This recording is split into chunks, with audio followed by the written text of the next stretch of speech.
Ummu Sulaim termasuk wanita yang cemerlang akalnya. Selain cerdas, ia juga penyabar dan pemberani.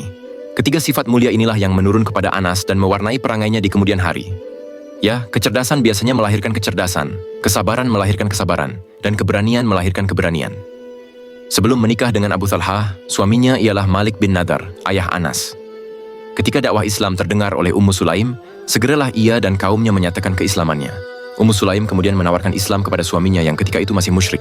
Namun di luar dugaan, Malik justru marah kepadanya dan meninggalkannya. Malik akhirnya pergi ke negeri Syam dan meninggal di sana. Setelah suami pertamanya mangkat, Ummu Sulaim menikah dengan Abu Thalhah.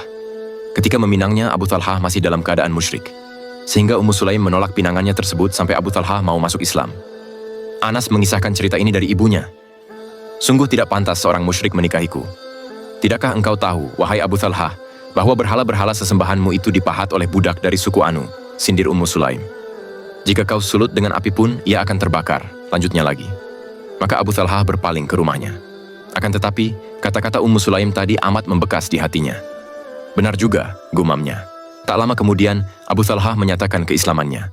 Aku telah menerima agama yang kau tawarkan, kata Abu Thalhah kepada Ummu Sulaim. Maka berlangsunglah pernikahan mereka berdua. Dan Ummu Sulaim tak meminta mahar apapun selain keislaman Abu Thalhah, kata Anas. Dari pernikahannya dengan Ummu Sulaim, Abu Thalhah dikaruniai 2 orang anak.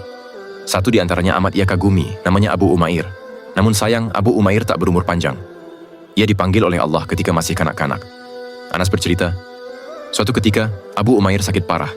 Tatkala azan Isya berkumandang, seperti biasanya Abu Thalhah berangkat ke masjid. Dalam perjalanan ke masjid, anaknya, Abu Umair, dipanggil oleh Allah. Dengan cepat Ummu Sulaim mendandani jenazah anaknya, kemudian membaringkannya di tempat tidur. Ia berpesan kepada Anas agar tidak memberitahu Abu Thalhah tentang kematian anak kesayangannya itu. Kemudian, ia pun menyiapkan hidangan makan malam untuk suaminya. Sepulangnya dari masjid, seperti biasa Abu Thalhah menyantap makan malamnya, kemudian menggauli istrinya.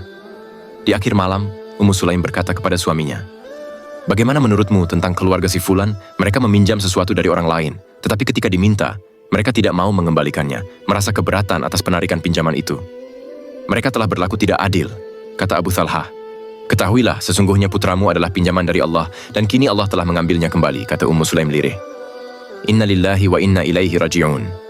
Segala puji bagimu ya Allah, ucap Abu Thalhah dengan pasrah.